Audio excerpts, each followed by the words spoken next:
So let's go into the first product class here. So gout.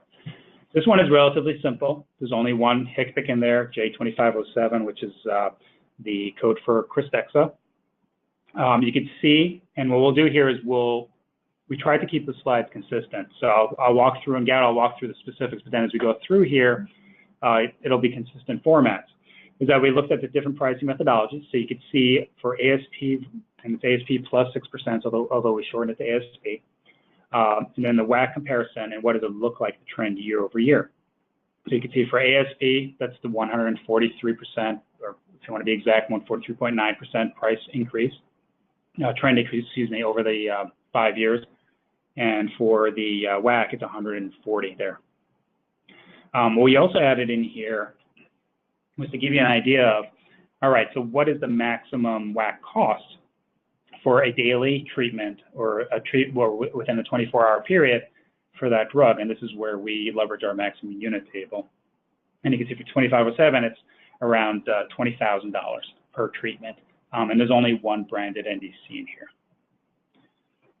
So if we then take that data and we take the HCPCS, but we normalize it down to specific NDCs within there, this is what the HCPCS unit price looks like for the specific NDC.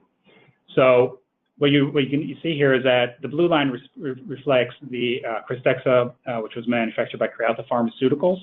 It was then acquired. Crealta was acquired by Horizon, and that's where the orange line comes up. So you can see that the drug has had consistent price increases. The blue line flattens out just because from a historical perspective, in case there's anything, anybody has that in inventory. But in general, the price goes up there.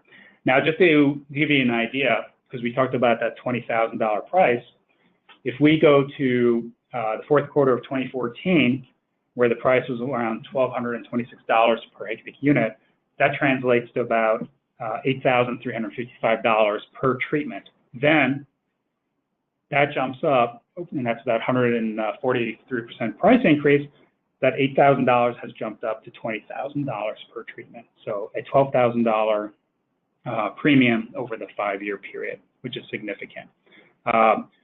So this is just to set up, the examples for the next few classes. This is most people who are managing this drug obviously have utilization management, et cetera, disease state management programs in place. So this is just an initial example.